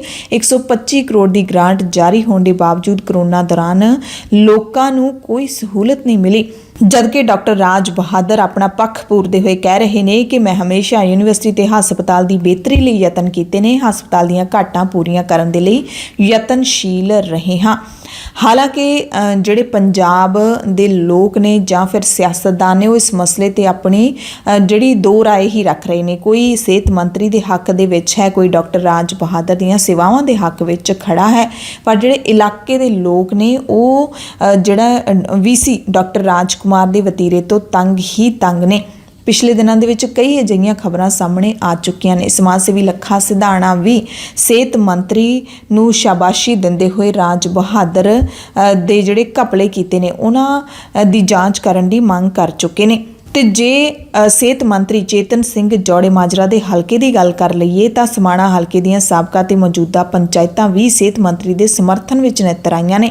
ਸਮਾਣਾ ਹਲਕੇ ਦੇ ਸਾਬਕਾ ਤੇ ਮੌਜੂਦਾ ਸਰਪੰਚਾਂ ਨੇ ਪਟਿਆਲਾ ਦੇ ਵਿੱਚ ਕੱਲ ਮੀਡੀਆ ਦੇ ਨਾਲ ਗੱਲਬਾਤ ਕੀਤੀ, ਕਿਹਾ ਕਿ ਡਾਕਟਰ ਰਾਜ ਬਹਾਦਰ ਡਾਕਟਰ ਚੰਗਾ ਹੋ ਸਕਦਾ ਹੈ ਪਰ ਬੇਹੱਦ ਮਾੜਾ ਪ੍ਰਬੰਧਕ ਹੈ। ਉਹਨਾਂ ਕਿਹਾ ਕਿ ਰਾਜਾ ਵੜਿੰਗ ਤੇ ਸਾਬਕਾ ਸਿਹਤ ਮੰਤਰੀ ਬਲਵੀਰ ਸਿੰਘ ਸਿੱਧੂ ਤੇ ਹੋਰ ਲੀਡਰ ਬਿਨਾਂ ਵਜ੍ਹਾ ਮਾਹੌਲ ਖਰਾਬ ਕਰ ਰਹੇ ਨੇ। ਉਹਨਾਂ ਮੁੱਖ ਮੰਤਰੀ ਵੱਲੋਂ ਡਾਕਟਰ ਕੋਲੋਂ ਮਾਫੀ ਮੰਗੇ ਜਾਣ ਦੀ ਨਿਖੇਧੀ ਵੀ ਕੀਤੀ ਤੇ ਸਾਰੇ ਜੌੜੇ ਮਾਜਰਾ ਦੇ ਹੱਕ ਵਿੱਚ ਨਿੱਤਰ ਆਏ ਨੇ। ਪਟਿਆਲਾ ਦੀ ਕੇਂਦਰੀ ਜੇਲ੍ਹ ਤੋਂ ਖਬਰ ਮਿਲ ਰਹੀ ਹੈ ਕਿ ਰੋਡ ਰੇਜ ਮਾਮਲੇ ਦੇ ਵਿੱਚ ਇਸ ਜੇਲ੍ਹ ਦੇ ਵਿੱਚ 1 ਸਾਲ ਦੀ ਸਜ਼ਾ ਭੁਗਤ ਰਹੇ ਪੰਜਾਬ ਕਾਂਗਰਸ ਦੇ ਸਾਬਕਾ ਪ੍ਰਧਾਨ ਨਵਜੋਤ ਸਿੰਘ ਸਿੱਧੂ ਨੂੰ ਕੱਲ ਦੰਦਾਂ ਦੀ ਜਾਂਚ ਲਈ ਜੇਲ੍ਹੋਂ ਬਾਹਰ ਲਿਆਂਦਾ ਗਿਆ। ਸਿਹਤ ਸਮੱਸਿਆ ਕਰਕੇ ਪਹਿਲਾਂ ਵੀ ਨਵਜੋਤ ਸਿੰਘ ਸਿੱਧੂ ਬਾਹਰ ਦੀਆਂ 2 ਫੇਰੀਆਂ ਲਗਾ ਚੁੱਕੇ ਨੇ, ਜਦਕਿ ਇਸੇ ਜੇਲ੍ਹ ਦੇ ਵਿੱਚ ਹਵਾਲਾਤੀ ਦੇ ਵਜੋਂ ਬੰਦ ਬਿਕਰਮ ਸਿੰਘ ਮਜੀਠੀਆ ਇੱਕ ਵਾਰੀ ਹੀ ਆਪਣੀ ਪੇਸ਼ੀ ਦੌਰਾਨ ਬਾਹਰ ਨਿਕਲੇ ਨੇ। ਕੱਲ ਸਿੱਧੂ ਨੂੰ ਦੰਦਾਂ ਦੀ ਜਾਂਚ ਲਈ ਜੇਲ੍ਹੋਂ ਬਾਹਰ ਲਿਆ ਕੇ ਬੁੱਢਾ ਦਲ ਕੰਪਲੈਕਸ ਵਿੱਚ ਸਥਿਤ ਨਰੂਲਾ ਡੈਂਟਲ ਕਲੀਨਿਕ ਲਿਜਾਇਆ ਗਿਆ, ਜਿੱਥੇ ਸਿੱਧੂ ਪਰਿਵਾਰ ਪਹਿਲਾਂ ਤੋਂ ਹੀ ਦੰਦਾਂ ਦਾ ਇਲਾਜ ਕਰਵਾਉਂਦਾ ਹੈ। ਸਵੇਰੇ ਪੌਣੇ 10 ਵਜੇ ਜੇਲ੍ਹੋਂ ਬਾਹਰ ਲਿਆਂਦਾ ਗਿਆ ਤੇ 11 ਵਜੇ ਵਾਪਸ ਛੱਡ ਦਿੱਤਾ ਗਿਆ। 5G ਸਪੈਕਟਰਮ ਦੀ ਜਾਣਕਾਰੀ ਦੇ ਦਈਏ ਤਾਂ ਇਸ ਦੇ ਲਈ ਪਹਿਲੀ ਬੋਲੀ ਲੱਗੀ ਹੈ। ਭਾਰਤ ਦੇ ਵਿੱਚ ਹੁਣ 5G ਲਾਈਨਾਂ ਵੀ ਚੱਲਣਗੀਆਂ ਤੇ ਪਹਿਲੀ ਵਾਰੀ 1.5 ਲੱਖ ਕਰੋੜ ਰੁਪਏ ਦੀ ਰਿਕਾਰਡ ਬੋਲੀ ਸਰਕਾਰ ਨੂੰ ਹਾਸਲ ਹੋਈ ਹੈ। ਸਰਕਾਰ ਮਾਲਾ-ਮਾਲ ਹੋ ਗਈ ਹੈ। ਰਿਲਾਇੰਸ ਜੀਓ ਨੇ 88,078 ਕਰੋੜ ਰੁਪਏ ਦੀ ਬੋਲੀ ਨਾਲ ਕਰੀਬ ਅੱਧੀਆਂ 에ਅਰਵੇਜ਼ ਵੀ ਖਰੀਦ ਲਈਆਂ ਨੇ ਤੇ ਭਾਰਤ ਦੇ ਸਭ ਤੋਂ ਅਮੀਰ ਵਿਅਕਤੀ ਗੌਤਮ ਅਡਾਨੀ ਦੇ ਗਰੁੱਪ ਨੇ 400 ਮੈਗਾਹਰਟਜ਼ ਦੇ ਲਈ 212 ਕਰੋੜ ਰੁਪਏ ਅਦਾ ਕੀਤੇ ਜਾਂ ਸਾਰੇ ਵਿਕੇ ਸਪੈਕਟਰਮ ਦੇ 1% ਤੋਂ ਵੀ ਘੱਟ ਵਿੱਚ ਸੌਦਾ ਖਰਾ ਕੀਤਾ ਹੈ। ਇਸ ਦੇ ਨਾਲ ਹੀ ਸੁਨੀਲ ਭਾਰਤੀ ਮਿੱਤਲ ਦੀ ਕੰਪਨੀ ਭਾਰਤੀ ਏਅਰਟੈਲ ਨੇ ਵੀ 43,084 ਕਰੋੜ ਰੁਪਏ ਦੀ ਸਫਲ ਬੋਲੀ ਲਾਈ ਹੈ, ਜਦਕਿ ਵੋਡਾਫੋਨ ਆਈਡੀਆ ਲਿਮਟਿਡ ਨੇ 18,799 ਕਰੋੜ ਰੁਪਏ ਦਾ ਸਪੈਕਟਰਮ ਖਰੀਦਿਆ ਹੈ। ਸੋ ਕਹਿਣ ਦਾ ਭਾਵ ਹੈ ਕਿ ਦੇਸ਼ ਦੇ ਵਿੱਚ ਕੋਈ ਵੀ ਵੱਡੀ ਸੇਵਾ ਸ਼ੁਰੂ ਹੁੰਦੀ ਹੈ, ਵੱਡਾ ਬਿਜ਼ਨਸ ਸ਼ੁਰੂ ਹੁੰਦਾ ਹੈ ਤਾਂ ਦੇਸ਼ ਦੇ ਜਿਹੜੇ ਇਹ ਨਾਮੀ ਗਰੁੱਪ ਨੇ ਇਹਨਾਂ ਦਾ ਹੀ ਕਬਜ਼ਾ ਹੁੰਦਾ ਹੈ। ਪੰਜਾਬ ਦੀਆਂ ਖਾਸ ਖਬਰਾਂ ਦੇ ਖਾਸ ਬੁਲੇਟਿਨ ਦੇ ਵਿੱਚ ਤੁਹਾਨੂੰ ਕੁਝ ਹੋਰ ਖਬਰਾਂ ਦੱਸਦੇ ਹਾਂ। ਮੌਸਮ ਵਿਭਾਗ ਦੇ ਮੁਤਾਬਿਕ 3 ਅਗਸਤ ਤੱਕ ਪੰਜਾਬ ਸਮੇਤ ਹਰਿਆਣਾ ਤੇ ਚੰਡੀਗੜ੍ਹ ਦੇ ਵਿੱਚ ਮੀਂਹ ਪੈਂਦਾ ਰਹੇਗਾ। ਇਹ ਮੀਂਹ ਲੋਕਾਂ ਨੂੰ ਠਾਰ ਵੀ ਰਿਹਾ, ਤਾਰ ਵੀ ਰਿਹਾ, ਡੋਬ ਵੀ ਰਿਹਾ ਤੇ ਕਿਤੇ-ਕਿਤੇ ਮਾਰ ਵੀ ਰਿਹਾ। ਤੇ ਸਭ ਤੋਂ ਵੱਡੀ ਸਮੱਸਿਆ ਇਸ ਵਕਤ ਪੰਜਾਬ ਦੇ ਗੁਰਦਾਸਪੁਰ ਜ਼ਿਲ੍ਹੇ ਦੇ ਵਿੱਚ ਪੈਂਦੇ ਸਰਹੱਦੀ ਪਿੰਡਾਂ ਦੀ ਬਣੀ ਹੋਈ ਹੈ। ਪਿੰਡਾਂ ਦੇ ਗੁਰਦੁਆਰਿਆਂ ਦੇ ਵਿੱਚ ਰਾਵੀ ਦੇ ਕਿਨਾਰੇ ਖਾਲੀ ਕਰਨ ਦੀ ਅਨਾਉਂਸਮੈਂਟ ਕੀਤੀ ਗਈ ਹੈ। ਲੋਕ ਸਹਿਮ ਗਏ ਨੇ। ਗੁਰਦਾਸਪੁਰ ਜ਼ਿਲ੍ਹਾ ਪ੍ਰਸ਼ਾਸਨ ਦੇ ਵੱਲੋਂ ਐਤਵਾਰ ਨੂੰ ਫਲੱਡ ਅਲਰਟ ਜਾਰੀ ਕਰਦਿਆਂ ਦੱਸਿਆ ਗਿਆ ਸੀ ਕਿ ਦਰਿਆ ਦੇ ਵਿੱਚ 1.5 ਤੋਂ 2 ਲੱਖ क्यूसिक पानी छड्डिया गया, जिस कारण गुरदासपुर जिले के रावी दरिया दे विच पानी का पद्धर बहुत ज्यादा वध जाऊगा। उत्थे ही इस अलर्ट के बाबत सरहदी कस्बा डेरा बाबा नानक के रावी दरिया के कंढे ते वसे पिंडां दे विच गुरुद्वारा साहिब दे विच भी स्पीकर राही लोकां नूं अनाउंसमेंट की गई कि दरिया के नेड़ले इलाके खाली कर दिते जाण। रावी दरिया नेड़ले डेरियां ते पिंडां दे लोकां नूं अपील की गई कि तुरंत सुरक्षित स्थानां वल चले जाण। अलर्ट जारी किए जाने तो बाद लोग चिंता दे विच ने। सोशल मीडिया ते भी इस इलाके के लोगों लई दुआवां कीतियां जा रहीआं ने। इन्हां इलाकिਆਂ ਦੇ लोगों का कहना है कि 3 दिन पहला भी उन्हां दीआं फसलां विच दरिया दा पानी आया सी, पर उदों प्रशासन दे वल्लों कोई अगाऊं सूचना भी नहीं दित्ती गई सी। पर हुण जिवें सूचनावां दित्तियां जा रहीआं ने, उन्हां नूं डर है लोकां नूं कि दरिया दे पानी दा पੱਧਰ लगातार कुछ ज्यादा ही वध रहा है ਤੇ ਉਹਨਾਂ ਨੂੰ ਡਰ ਹੈ ਕਿ ਇਲਾਕੇ ਦੇ ਵਿੱਚ ਹਜ਼ਾਰਾਂ ਏਕੜ ਫਸਲ ਝੋਨੇ ਤੇ ਕਮਾਦ ਦੀ ਫਸਲ ਹੈ ਜਿਹੜੀ ਉਹ ਪਾਣੀ ਦੀ ਮਾਰ ਹੇਠ ਆ ਜਾਊਗੀ। ਕਿਸਾਨਾਂ ਨੇ ਕਿਹਾ ਕਿ ਹਰ ਵਾਰੀ ਮੀਂਹ ਦੇ ਮੌਸਮ ਦੇ ਵਿੱਚ ਲੱਖਾਂ ਦਾ ਨੁਕਸਾਨ ਉਹਨਾਂ ਦਾ ਹੋ ਜਾਂਦਾ ਹੈ, ਖੜੀ ਫਸਲ ਬਰਬਾਦ ਹੋ ਜਾਂਦੀ ਹੈ, ਪਰ ਪ੍ਰਸ਼ਾਸਨ ਸਿਰਫ ਤੇ ਸਿਰਫ ਅਲਰਟ ਜਾਰੀ ਕਰਦਾ ਹੈ, ਹੋਰ ਕੁਝ ਵੀ ਨਹੀਂ ਕਰਦਾ। सरकार मुड़ मुआवजा देने का ऐलान तो कर देंदी है, पर किसान नूं मिलदा कुछ भी नहीं। उधर चंडीगढ़ की गल कर लईए तो इत्थे सुखना झील के रेगूलेटरी एंड ते स्थित फ्लड गेट नूं 19 घंटिया बाद सोमवार सवेरे 10 बजे बंद किया गया। चंडीगढ़ के आले दुआले कई दिनों तो चंडीगढ़ के आले दुआले कई दिनों तो लगातार पै रहे मींह करके सुखना झील दे विच पानी दा पੱਧਰ वध गया सी, जिस करके सुखना झील के फ्लड गेट ऐतवार बाद दोपहर 3:15 बजे खोले गए सी। उदों झील दे विच पानी ਦਾ ਪੱਧਰ 1162.70 ਫੁੱਟ ਸੀ, ਜਦਕਿ ਖਤਰੇ ਦਾ ਨਿਸ਼ਾਨ ਹੈ ਜਿਹੜਾ 1163 ਫੁੱਟ ਤੇ ਹੁੰਦਾ, ਯਾਨੀ ਕਿ ਖਤਰੇ ਦੇ ਨਿਸ਼ਾਨ ਦੇ ਬਿਲਕੁਲ ਨੇੜੇ ਸੀ। ਸੁਖਨਾ ਝੀਲ ਦੇ ਫਲੱਡ ਗੇਟ ਖੋਲੇ ਜਾਣ ਤੋਂ ਬਾਅਦ ਘੱਗਰ ਦੇ ਨਾਲ ਲੱਗਦੇ ਇਲਾਕਿਆਂ ਦੇ ਲਈ ਮੁਸ਼ਕਿਲ ਖੜੀ ਹੋ ਜਾਂਦੀ ਹੈ, ਕਿਉਂਕਿ ਸੁਖਨਾ ਝੀਲ ਦਾ ਪਾਣੀ ਸੁਖਨਾ ਚੋ ਦੇ ਰਾਹੀਂ ਅੱਗੇ ਜਾ ਕੇ ਘੱਗਰ ਦੇ ਵਿੱਚ ਜਾ ਕੇ ਮਿਲ ਜਾਂਦਾ ਹੈ। ਇਸ ਤੋਂ ਪਹਿਲਾਂ 22 ਜੁਲਾਈ ਨੂੰ ਵੀ ਸੁਖਨਾ ਝੀਲ ਦੇ ਫਲੱਡ ਗੇਟ ਖੋਲੇ ਗਏ ਸੀ। हरियाणा के सिरसा तो भी चिंता वाली खबर है। इस मीह दे करके पिंड बाजेका दे विच नवीं थां ते बनी गरीबां दी बस्ती दे विच इत्थे मीह दा पानी भर गया। 50 तो ज्यादा घरां दे विच मीह दा पानी बड़े होण दीआं खबरां मिल रहीआं ने। 1 दर्जन तो वध मकान डिग्गण दा खदशा बनिया होया, कई मकान डिग्गे भी ने।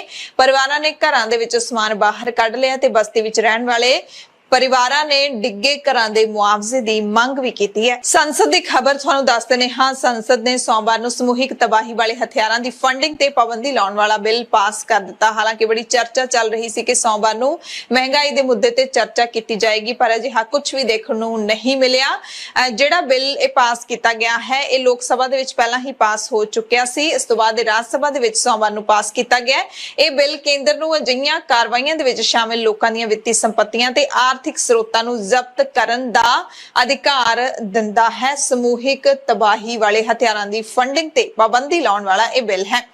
विदेश मंत्री एस जयशंकर ने इस बिल नूं पेश किया, जिसनूं ज़बानी वोटां दे नाल ही पास कर दिता गया, रौले रप्पे दे विच पास कर दिता गया। जे दोवां सदनां दी कार्रवाई दी गल कर लईए तो सोमवार भी 2 हफ्तियां बाद यह तीजा हफ्ता शुरू होया सी। यह भी हंगामे दी भेंट चढ़ गया। लोक सभा ते राज सभा दे विच वख-वख मुद्दिआं नूं लैके विरोधी धिरां ने नारेबाजी कीती अते सोमवार नूं दोवां सदनां दी कार्रवाई वारी-वारी मुलतवी कीती गई। केंद्रीय सिੱਖਿਆ मंत्री धर्मेंद्र प्रधान ने जदों सदन दे विच केंद्रीय यूनिवर्सिटीज़ सोध बिल पेश किया तां विरोधी धिर दे मैंबरां ने नारेबाजी शुरू कर दी। अखीर लोक सभा की कार्रवाई नूं पहलां दोपहर 2 बजे तक लई मुलतवी किया गया। दोबारे जदों मुड़ शुरू हुई तां लोक सभा दे स्पीकर ओम बिरला ने जिहड़ा हैगा ओह प्रश्न काल शुरू करवाया।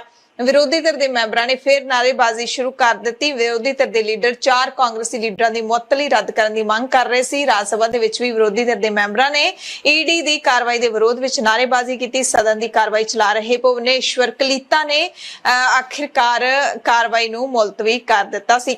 ਤੇ ਜਦੋਂ ਲੋਕ ਸਭਾ ਦੀ ਕਾਰਵਾਈ ਸ਼ੁਰੂ ਹੋਈ ਸੀ, ਪਹਿਲਾ ਜਿਹੜਾ ਪੜਾਅ ਸ਼ੁਰੂ ਹੋਇਆ ਸੀ ਤਾਂ ਲੋਕ ਸਭਾ ਸਪੀਕਰ ਓਮ ਬਿਰਲਾ ਨੇ ਰਾਸ਼ਟਰਮੰਡਲ ਖੇਡਾਂ ਦੇ ਵਿੱਚ ਭਾਰਤੀ ਖਿਡਾਰੀਆਂ ਦੇ ਸ਼ਾਨਦਾਰ ਪ੍ਰਦਰਸ਼ਨ ਦਾ ਜ਼ਿਕਰ ਕੀਤਾ। ਸਦਨ ਨੇ ਮੇਜ਼ ਤੇ ਹੱਥ ਮਾਰ ਕੇ ਜੇਤੂ ਖਿਡਾਰੀਆਂ ਦੀ ਸ਼ਲਾਘਾ ਕੀਤੀ। ਪੰਜਾਬ ਦੇ ਵਿੱਚ ਵਾਹਨ ਲੋਕੇਸ਼ਨ ਟਰੈਕਿੰਗ ਡਿਵਾਈਸ ਸਿਸਟਮ ਦੀ 1 ਅਗਸਤ ਤੋਂ ਸ਼ੁਰੂਆਤ ਹੋ ਗਈ ਹੈ। ਇਸ ਦੇ ਤਹਿਤ ਬੱਸਾਂ, ਨਿੱਜੀ ਬੱਸਾਂ ਅਤੇ ਕਾਰਾਂ ਦੇ ਵਿੱਚ ਇਹ ਸਿਸਟਮ ਹੈ ਜਿਹੜਾ ਸ਼ੁਰੂ ਹੋ ਜਾਏਗਾ। ਇਸ ਦੇ ਨਾਲ ਵਾਹਨਾਂ ਨੂੰ ਟਰੈਕ ਕਰਨ ਦੇ ਵਿੱਚ ਮਦਦ ਮਿਲੇਗੀ। Location location tracking device system ਯਾਨੀ ਕਿ ਥਾਂ ਹੈ ਜਿਹੜੀ ਕਿਹੜੀ ਥਾਂ ਦੇ ਉੱਤੇ ਵਾਹਨ ਚੱਲ ਰਿਹਾ ਹੈ। ਜੇ ਕਿਸੇ ਵਾਹਨ ਦੇ ਨਾਲ ਕੋਈ ਹਾਦਸਾ ਵਾਪਰ ਜਾਵੇ ਜਾਂ ਫਿਰ ਵਾਹਨ ਦੇ ਵਿੱਚ ਬੈਠਾ ਬੰਦਾ ਕੋਈ ਗੜਬੜ ਕਰਕੇ ਭੱਜ ਰਿਹਾ ਹੋਵੇ ਤਾਂ ਵੀ ਦੋਨਾਂ ਹਾਲਤਾਂ ਦੇ ਵਿੱਚ ਇਹ ਜਿਹੜਾ ਸਿਸਟਮ ਹੁੰਦਾ ਹੈ ਫਾਇਦੇਮੰਦ ਹੁੰਦਾ ਹੈ, ਜਿਹੜਾ ਕਿ ਵਾਹਨ ਦੀ ਥਾਂ ਨੂੰ ਟਰੇਸ ਕਰਦਾ ਹੈ ਕਿ ਉਸ ਵਕਤ ਵਾਹਨ ਕਿੱਥੇ ਚੱਲ ਰਿਹਾ ਸੀ। ਪਿਛਲੇ ਸਮੇਂ ਦੌਰਾਨ ਮੁਲਕ ਦੇ ਵਿੱਚ ਗੈਸ ਦੀਆਂ ਕੀਮਤਾਂ ਲਗਾਤਾਰ ਵਧੀਆਂ ਰਹੀਆਂ ਨੇ ਤੇ ਵਾਧੇ ਤੋਂ ਬਾਅਦ ਸੋਮਵਾਰ ਨੂੰ ਗੈਸ ਸਿਲੰਡਰ ਦੀਆਂ ਕੀਮਤਾਂ ਘਟਾ ਦਿੱਤੀਆਂ ਗਈਆਂ। ਕੇਂਦਰ ਸਰਕਾਰ ਨੇ ਵਪਾਰਿਕ 19 ਕਿਲੋ ਦੇ LPG ਸਿਲੰਡਰ ਦੀਆਂ ਕੀਮਤਾਂ ਦੇ ਵਿੱਚ 36 ਰੁਪਏ ਦੀ ਕਟੌਤੀ ਕੀਤੀ ਹੈ। ਇਸ ਨਾਲ ਮਹਿੰਗਾਈ ਦੇ ਪੱਧਰ ਨੂੰ ਘਟਾਉਣ ਵਿੱਚ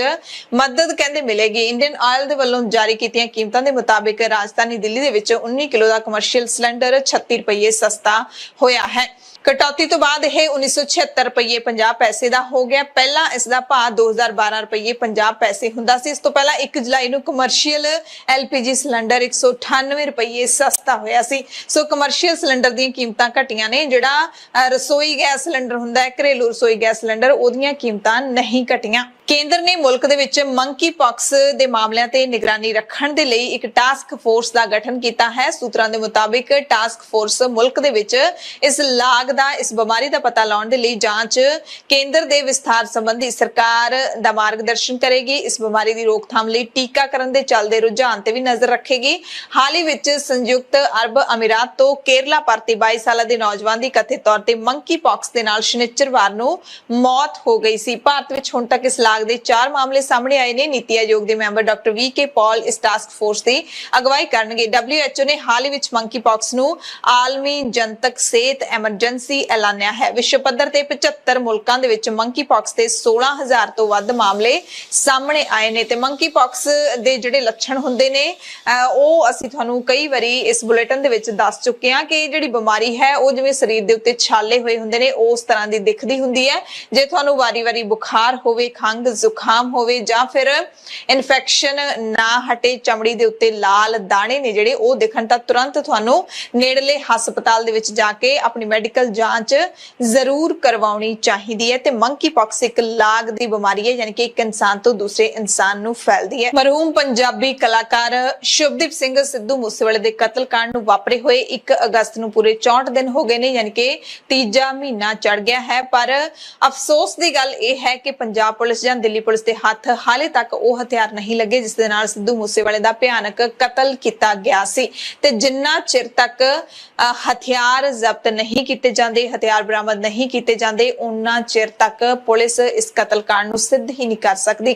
ਖੈਰ ਕੀ ਕੁਝ ਅਪਡੇਟ ਰਹੀ ਹੈ 1 ਅਗਸਤ ਵਾਲੇ ਦਿਨ ਪੰਜਾਬ ਪੁਲਿਸ ਤੇ ਦਿੱਲੀ ਪੁਲਿਸ ਦੇ ਵੱਲੋਂ ਕੋਈ ਵੀ ਅਹਿਮ ਵੱਡੀ ਅਪਡੇਟ ਸਾਹਮਣੇ ਨਹੀਂ ਆਈ ਹੈ। ਜਿਹੜਾ ਸ਼ਾਰਪ ਸ਼ੂਟਰ ਇੱਕ ਪੁਲਿਸ ਦੀ ਗ੍ਰਿਫਤ ਤੋਂ ਬਾਹਰ ਹੈ ਉਹ ਹਾਲੇ ਤੱਕ ਵੀ ਬਾਹਰ ਹੈ। ਦੀਪਕ ਮੁੰਡੀ ਹਾਲੇ ਤੱਕ ਨਹੀਂ ਫੜਿਆ ਗਿਆ ਹੈ। ਜਗਰੂਪ ਰੂਪਾ ਤੇ ਮਨਪ੍ਰੀਤ ਮੰਨੂ ਦੇ ਐਨਕਾਊਂਟਰ ਤੋਂ ਬਾਅਦ ਕੋਈ ਵੱਡੀ ਜਾਣਕਾਰੀ ਪੁਲਿਸ ਦੇ ਵੱਲੋਂ ਇਸ ਕਤਲकांड ਦੇ ਵਿੱਚ ਨਹੀਂ ਦਿੱਤੀ ਗਈ ਹੈ। ਪਿਛਲੇ ਦਿਨੀ ਜਿਹੜਾ ਗੋਲਡੀ ਬਰਾੜ ਹੈ ਉਸਨੇ ਜ਼ਰੂਰ ਇਹ ਕਹਿ ਕੇ ਭੰਬਲਪੂ ਸਜ਼ਾ ਪੈਦਾ ਕਰ ਦਿੱਤਾ ਸੀ ਕਿ ਸ਼ਾਰਪ ਸ਼ੂਟਰ 6 ਨਹੀਂ ਸਨ, 8 ਸਨ। ਸ਼ੂਟਰ 6 ਨਹੀਂ ਬਲਕਿ 8 ਨੇ ਸਿੱਧੂ ਮੂਸੇਵਾਲੇ ਦਾ ਕਤਲ ਕੀਤਾ ਹੈ। ਉਸ ਤੋਂ ਬਾਅਦ ਪੁਲਿਸ ਦਾ ਕੋਈ ਬਿਆਨ ਸਾਹਮਣੇ ਨਹੀਂ ਆਇਆ। ਹਾਲਾਂਕਿ ਸ਼ੁਰੂਆਤੀ ਜਾਂਚ ਦੇ ਵਿੱਚ ਪੁਲਿਸ ਨੇ ਵੀ ਇਹੀ ਕਿਹਾ ਸੀ ਕਿ 8 ਕਾਤਲ ਸਨ ਜਿਨ੍ਹਾਂ ਨੇ ਸਿੱਧੂ ਮੂਸੇਵਾਲੇ ਦਾ ਕਤਲ ਕੀਤਾ, ਪਰ ਉਹ 2 ਪੁਲਿਸ ਦੀ ਜਾਂਚ ਵਿੱਚੋਂ ਕਿੱਥੇ ਗਾਇਬ ਹੋ ਗਏ, ਹੈ ਵੀ ਸਨ ਜਾਂ ਨਹੀਂ। ਗੋਲਡੀ ਬਰਾੜ ਕਿਉਂ ਕਹਿ ਰਿਹਾ ਹੈ ਵੀ ਵੱਡੇ ਸਵਾਲ ਉੱਠਦੇ ਨੇ। ਖੈਰ ਸੋਮਵਾਰ ਨੂੰ ਜਿਹੜਾ ਇਸ ਕਤਲकांड ਦੇ ਵਿੱਚ ਮਾਸਟਰਮਾਈਂਡ ਦੱਸਿਆ ਜਾ ਰਿਹਾ, ਹਾਲਾਂਕਿ ਗੋਲਡੀ ਬਰਾੜ ਹੈ ਜਿਹੜਾ ਉਹ ਆਪਣੇ ਆਪ ਨੂੰ ਇਸ ਕਤਲकांड ਦਾ ਜ਼ਿੰਮੇਦਾਰ ਆਪਣੇ ਆਪ ਨੂੰ ਦੱਸਦਾ ਹੈ, ਪਰ ਲਾਰੈਂਸ ਬਿਸ਼ਨੋਈ ਹੈ ਜਿਹੜਾ ਉਹ ਇਸ ਕਤਲकांड ਦੇ ਵਿੱਚ ਦਿੱਲੀ ਪੁਲਿਸ ਤੋਂ ਬਾਅਦ ਪੰਜਾਬ ਪੁਲਿਸ ਨੇ ਹਿਰਾਸਤ ਵਿੱਚ ਲਿਆ ਸੀ ਤੇ ਉਸ ਦਾ 10 ਦਿਨਾਂ ਦਾ ਪੁਲਿਸ ਰਿਮਾਂਡ ਇੱਕ ਹੋਰ ਕੇਸ ਦੇ ਵਿੱਚ ਲਿਆ ਹੈ। ਮੂਸੇਵਾਲਾ ਕਤਲकांड ਦੇ ਮੁੱਖ ਸਾਜ਼ਿਸ਼ਕਾਰ ਲਾਰੈਂਸ ਬਿਸ਼ਨੋਈ ਨੂੰ ਮੋਗਾ ਪੁਲਿਸ ਨੇ ਡਿਪਟੀ ਮੇਅਰ ਦੇ ਭਰਾ ਦੇ ਹਮਲੇ ਦੇ ਸੰਬੰਧ ਵਿੱਚ ਅਦਾਲਤ ਵਿੱਚ ਪੇਸ਼ ਕੀਤਾ, ਜਿੱਥੇ ਉਸ ਦਾ 10 ਦਿਨ ਦਾ ਪੁਲਿਸ ਰਿਮਾਂਡ ਅਦਾਲਤ ਨੇ ਦੇ ਦਿੱਤਾ। ਪਿਛਲੇ ਸਾਲ ਮੋਗਾ ਦੇ ਡਿਪਟੀ ਮੇਅਰ ਅਸ਼ੋਕ ਧਮੀਜਾ ਦੇ ਭਰਾ ਤੇ 2 ਹਥਿਆਰਬੰਦ ਨੌਜਵਾਨਾਂ ਨੇ ਗੋਲੀਆਂ ਚਲਾਈਆਂ ਸੀ। ਪਿਤਾ ਨੂੰ ਬਚਾਉਣ ਆਏ ਉਸਦੇ ਪੁੱਤਰ ਦੇ ਪੈਰ 'ਚ ਗੋਲੀ ਲੱਗੀ ਸੀ, ਪਰ ਉਸਨੇ ਹਿੰਮਤ ਦਿਖਾਉਂਦਿਆਂ ਇੱਕ ਹਥਿਆਰਬੰਦ ਮੋਨੂ ਡਾਗਰ ਨੂੰ ਮੌਕੇ ਤੇ ਹੀ ਕਾਬੂ ਕਰ ਲਿਆ ਸੀ ਤੇ ਉਸਦਾ ਦੂਸਰਾ ਸਾਥੀ ਜਿਸ ਦਾ ਨਾਮ ਯੋਧਾ ਹੈ ਉਹ ਫਰਾਰ ਹੋ ਗਿਆ ਸੀ। ਮੋਨੂ ਡਾਗਰ ਲਾਰੈਂਸ ਬਿਸ਼ਨੋਈ ਗੈਂਗ ਦਾ ਹੀ ਮੈਂਬਰ ਹੈ। ਸੋ ਇਸ ਕੇਸ ਦੇ ਵਿੱਚ ਜੋ ਵੀ ਅਪਡੇਟ ਰੋਜ਼ਾਨਾ ਆਉਂਦੀ ਹੈ ਅਸੀਂ ਜ਼ਰੂਰ ਤੁਹਾਨੂੰ ਦੱਸਦੇ ਰਹਾਂਗੇ। ਪੰਜਾਬ ਦੇ ਵਿੱਚ ਆਮ ਆਦਮੀ ਪਾਰਟੀ ਦੀ ਸਰਕਾਰ ਹੈ ਤੇ ਆਮ ਆਦਮੀ ਪਾਰਟੀ ਦੇ ਵਿੱਚ ਕੁਝ ਅਜਿਹੇ ਚਿਹਰੇ ਨੇ, ਅਜਿਹੇ ਲੀਡਰ ਨੇ ਜਿਨ੍ਹਾਂ ਨੂੰ ਪੰਜਾਬ ਦੇ ਲੋਕ ਨਹੀਂ ਪਸੰਦ ਕਰਦੇ, ਜਾਂ ਕਹਿ ਸਕਦੇ ਹਾਂ ਕਿ ਉਹ ਲੀਡਰ ਪੰਜਾਬੀਆਂ ਨੂੰ ਫੁੱਟੀ ਅੱਖ ਵੀ ਨਹੀਂ ਪਾਉਂਦੇ। ਇੱਕ ਨਾਮ ਹੈ ਰਾਘਵ ਚੱਡਾ ਦਾ, ਜਿਹੜੇ ਕਿ ਪੰਜਾਬ ਤੋਂ ਰਾਜ ਸਭਾ ਦੇ ਵਿੱਚ ਆਮ ਆਦਮੀ ਪਾਰਟੀ ਦੇ ਮੈਂਬਰ ਹਨ। ਰਾਘਵ ਚੱਡਾ ਨੂੰ ਜਿਹੜਾ ਇੱਕ ਸਲਾਹਕਾਰ ਕਮੇਟੀ ਦਾ ਚੇਅਰਮੈਨ ਬਣਾਇਆ ਗਿਆ ਹੈ ਉਸ ਦਾ ਹਾਲੇ ਤੱਕ ਨੋਟੀਫਿਕੇਸ਼ਨ ਜਾਰੀ ਨਹੀਂ ਕੀਤਾ। ਇਹ ਖੁਲਾਸਾ ਪੰਜਾਬ ਸਰਕਾਰ ਨੇ ਖੁਦ ਕੀਤਾ ਹੈ। ਦਰਅਸਲ ਪੰਜਾਬ ਤੇ ਹਰਿਆਣਾ ਹਾਈ ਕੋਰਟ ਨੇ ਰਾਜ ਸਭਾ ਮੈਂਬਰ ਰਾਘਵ ਚੱਡਾ ਦੀ ਸਲਾਹਕਾਰ ਕਮੇਟੀ ਦੇ ਚੇਅਰਮੈਨ ਵਜੋਂ ਨਿਯੁਕਤੀ ਦਾ ਫੈਸਲਾ ਹੁਣ ਸਰਕਾਰ ਤੇ ਛੱਡ ਦਿੱਤਾ ਹੈ। ਹਾਈ ਕੋਰਟ ਨੇ ਪਟੀਸ਼ਨ ਦਾ ਨਿਪਟਾਰਾ ਵੀ ਕਰ ਦਿੱਤਾ ਹੈ। ਸਰਕਾਰ ਨੂੰ ਹਦਾਇਤ ਦਿੱਤੀ ਹੈ ਕਿ ਪਟੀਸ਼ਨਰ ਨੂੰ ਫੈਸਲੇ ਬਾਰੇ ਜਾਣੂ ਕਰਵਾ ਦਿੱਤਾ ਜਾਵੇ। ਪਟੀਸ਼ਨਰ ਜਗਮੋਹਨ ਸਿੰਘ ਭੱਟੀ ਨੇ ਹਾਈ ਕੋਰਟ ਦੇ ਵਿੱਚ ਅਪੀਲ ਦਾਇਰ ਕਰਕੇ ਰਾਘਵ ਚੱਡੇ ਦੀ ਨਿਯੁਕਤੀ ਨੂੰ ਚੁਣੌਤੀ ਦਿੱਤੀ ਸੀ। ਭੱਟੀ ਨੇ ਅਦਾਲਤ ਮੂਹਰੇ ਆਪਣਾ ਪੱਖ ਪੇਸ਼ ਕਰਦਿਆਂ ਇਸ ਨਿਯੁਕਤੀ ਨੂੰ ਫਰਾਡ ਦੱਸਿਆ ਸੀ। ਉਹਨਾਂ ਕਿਹਾ ਸੀ ਕਿ ਅਜਿਹੇ ਵਿਅਕਤੀ ਨੂੰ ਸਰਕਾਰੀ ਤਾਕਤਾਂ ਦਿੱਤੀਆਂ ਗਈਆਂ ਨੇ ਜਿਹੜਾ ਲੋਕਾਂ ਰਾਹੀਂ ਨਹੀਂ ਚੁਣਿਆ ਗਿਆ। ਹਾਲਾਂਕਿ ਸਰਕਾਰੀ ਵਕੀਲ ਗੁਰਮਿੰਦਰ ਸਿੰਘ ਨੇ ਅਦਾਲਤ ਦੇ ਫੈਸਲੇ ਦੀ ਜਾਣਕਾਰੀ ਦਿੰਦਿਆਂ ਇਹ ਦੱਸਿਆ ਹੈ ਮੀਡੀਆ ਨੂੰ ਕਿ ਸਾਰਾ ਮਾਮਲਾ ਖਤਮ ਹੋ ਗਿਆ ਹੈ। ਅਦਾਲਤ ਵਿੱਚ ਸਰਕਾਰ ਨੇ ਇਹ ਵੀ ਮੰਨਿਆ ਹੈ ਸੋਮਵਾਰ ਨੂੰ ਕਿ ਨਿਯੁਕਤੀ ਬਾਰੇ ਹਾਲੇ ਤੱਕ ਕੋਈ ਨੋਟੀਫਿਕੇਸ਼ਨ ਜਾਰੀ ਨਹੀਂ ਕੀਤਾ।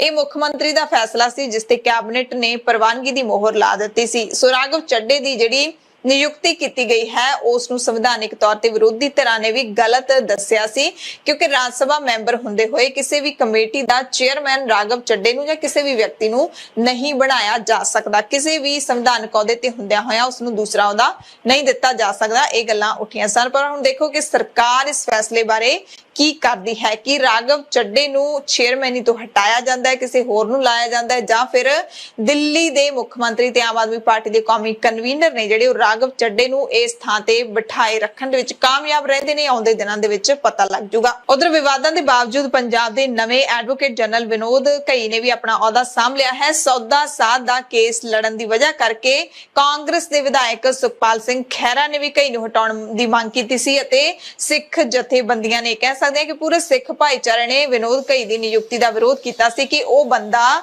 ਜਿਹੜਾ ਕਿ ਆਪਣੀ ਵਕੀਲੀ ਪ੍ਰੈਕਟਿਸ ਦੇ ਵਿੱਚ ਸੌਦਾ ਸਾਧ ਜਾਂ ਸੁਮੇਧ ਸੈਣੀ ਇਹਨਾਂ ਦੇ ਕੇਸ ਲੜਦਾ ਰਿਹਾ, ਉਹਨਾਂ ਨੂੰ ਬਚਾਉਣ ਦੇ ਲਈ ਕੇਸ ਲੜਦਾ ਰਿਹਾ, ਉਹ ਕਿਵੇਂ ਬੇਅਦਬੀ ਦੇ ਕੇਸ ਵਿੱਚ ਇਨਸਾਫ ਦੇਵੇਗਾ। ਸੋ ਕਾਂਗਰਸ ਨੇ ਵੀ ਇਸ ਨਿਯੁਕਤੀ ਦਾ ਵਿਰੋਧ ਕੀਤਾ ਸੀ ਪਰ ਰਾਜਾ ਵੜਿੰਗ ਹੁਣ ਖੁਦ ਹੀ ਇਸ ਵਿਰੋਧ ਦੇ ਵਿੱਚ ਘਿਰਦੇ ਹੋਏ ਨਜ਼ਰ ਆ ਰਹੇ ਨੇ ਕਿਉਂਕਿ ਪੰਜਾਬ ਕਾਂਗਰਸ ਨੇ ਏਜੀ ਵਿਨੋਦ ਘਈ ਦੇ ਭਰਾ ਐਡਵੋਕੇਟ ਵਿਪਨ ਘਈ ਨੂੰ ਲੀਗਲ ਸੈੱਲ ਦਾ ਚੇਅਰਮੈਨ ਨਿਯੁਕਤ ਕਰ ਦਿੱਤਾ ਹੈ।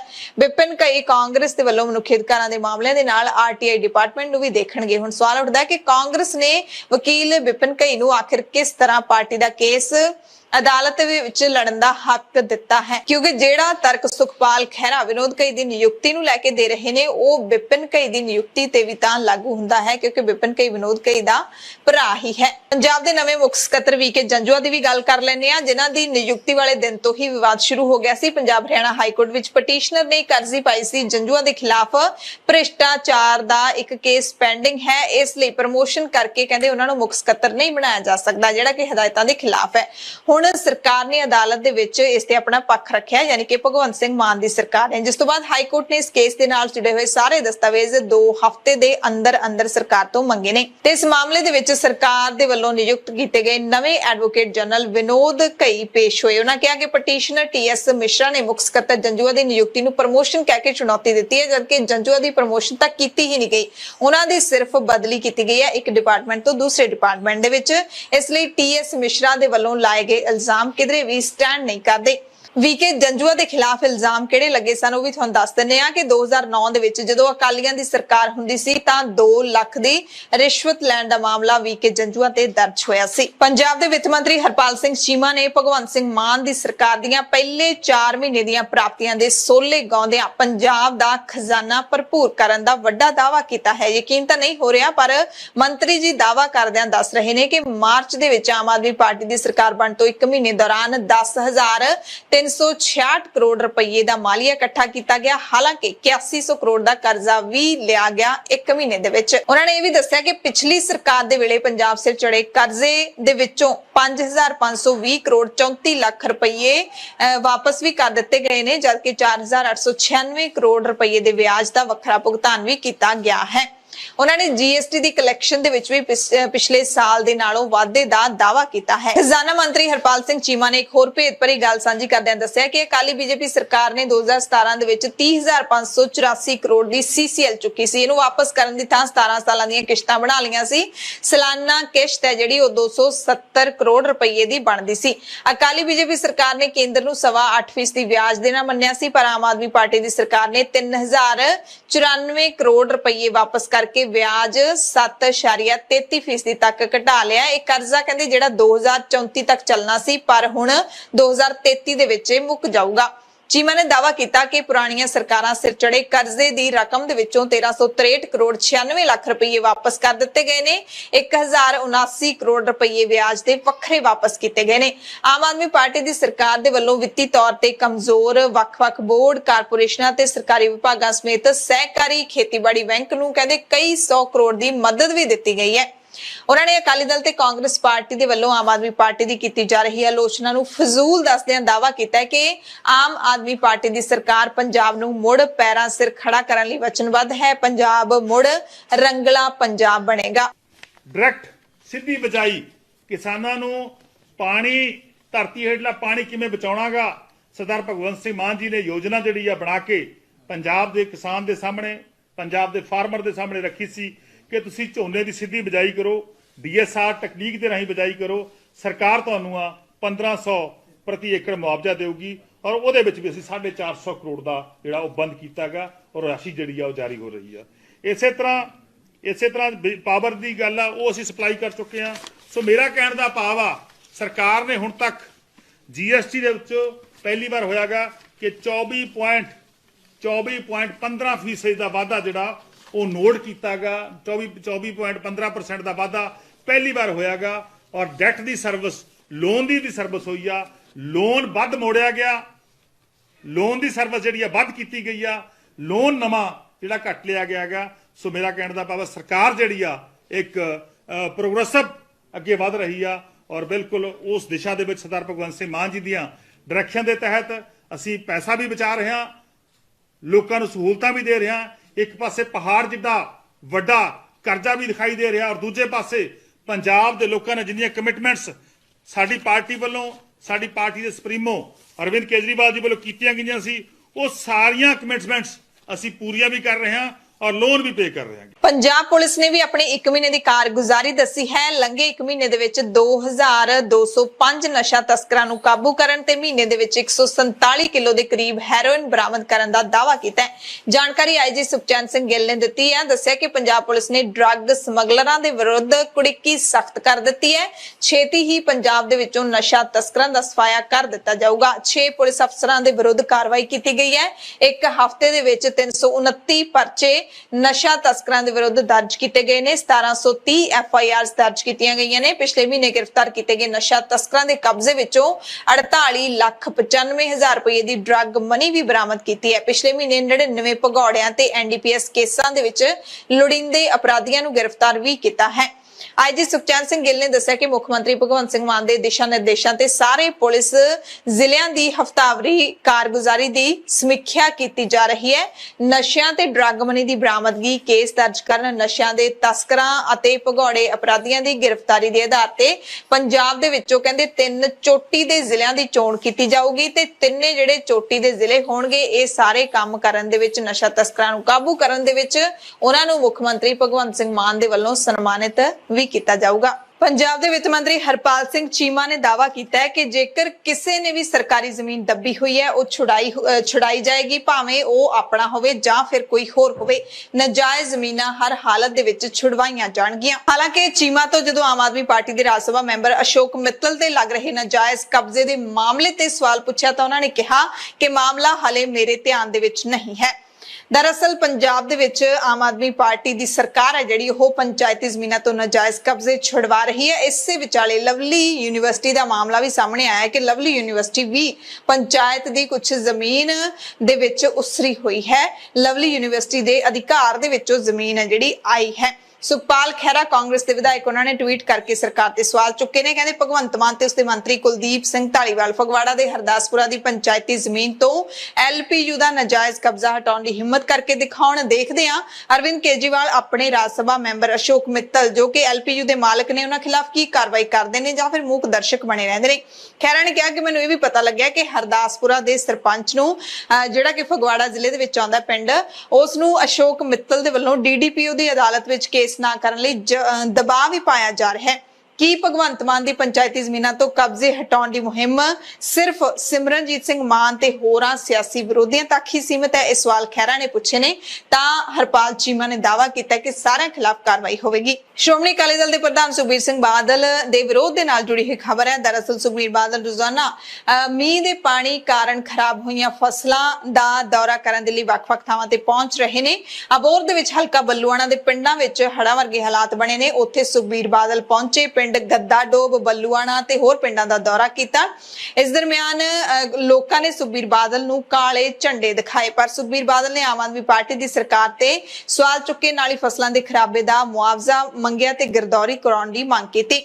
ਪੰਜਾਬ ਦੇ ਕੈਬਨਿਟ ਮੰਤਰੀ ਗੁਰਮੀਤ ਸਿੰਘ ਮੀਥੀਆ ਨੇ ਦੱਸਿਆ ਹੈ ਕਿ 5 ਅਗਸਤ ਨੂੰ ਪੰਜਾਬ ਦੇ ਵਿੱਚ ਮੁਹਿੰਮ ਸ਼ੁਰੂ ਹੋਏਗੀ। ਪਲਾਸਟਿਕ ਦੇ ਕੈਰੀ ਬੈਗ ਬੰਦ ਕਰਵਾਉਣ ਦੇ ਲਈ ਸਿੰਗਲ ਯੂਜ਼ ਪਲਾਸਟਿਕ ਵੀ ਬੈਨ ਹੋਵੇਗੀ ਪੰਜਾਬ ਦੇ ਵਿੱਚ। ਧੂਰੀ ਤੋਂ ਇਸ ਮੁਹਿੰਮ ਦੀ ਸ਼ੁਰੂਆਤ ਪੰਜਾਬ ਦੇ ਮੁੱਖ ਮੰਤਰੀ ਭਗਵੰਤ ਸਿੰਘ ਮਾਨ ਕਰਨਗੇ। ਉਹਨਾਂ ਨੇ ਨਾਲ ਹੀ ਪੰਜਾਬ ਵਾਸੀਆਂ ਨੂੰ ਅਪੀਲ ਕੀਤੀ ਹੈ ਕਿ ਸਾਰੇ ਇਸ ਮੁਹਿੰਮ ਦਾ ਸਾਥ ਦੇਣ, ਸਖਤੀ ਕਰਨ ਨੂੰ ਸਾਨੂੰ ਮਜਬੂਰ ਨਾ ਕਰਿਓ। ਦਰਅਸਲ ਸਰਕਾਰ ਨੇ ਪੂਰੇ ਦੇਸ਼ ਦੇ ਵਿੱਚ 1 ਜੁਲਾਈ ਤੋਂ ਸਿੰਗਲ ਯੂਜ਼ ਪਲਾਸਟਿਕ ਦੀ ਵਰਤੋਂ ਤੇ ਪਾਬੰਦੀ ਲਾਈ ਹੈ। ਇਸ ਦੇ ਤਹਿਤ ਪੰਜਾਬ ਦੇ ਵਿੱਚ ਵੀ ਪਲਾਸਟਿਕ ਦੇ ਜਿਹੜੇ ਲਿਫਾਫੇ ਨੇ ਉਹ ਹੁਣ ਵਿਕਣੇ ਬੰਦ ਹੋ ਗਏ ਨੇ। ਵਿਜੀਲੈਂਸ ਬਿਊਰੋ ਨੇ ਸੋਮਵਾਰ ਨੂੰ ਇੱਕ ਹੋਰ ਕਾਰਵਾਈ ਕੀਤੀ ਹੈ। ਅਦਾਲਤੀ ਕੰਪਲੈਕਸ ਸਮਰਾਲਾ ਜ਼ਿਲ੍ਹਾ ਲੁਧਿਆਣਾ ਦੇ ਵਿੱਚ ਤੈਨਾਤ ASI ਅਵਤਾਰ ਸਿੰਘ ਨੈਬ ਕੋਰਟ ਨੂੰ 7000 ਰੁਪਏ ਦੀ ਰਿਸ਼ਵਤ ਲੈਂਦਿਆਂ ਰੰਗੇ ਹੱਥੀਂ ਕਾਬੂ ਕੀਤਾ ਹੈ।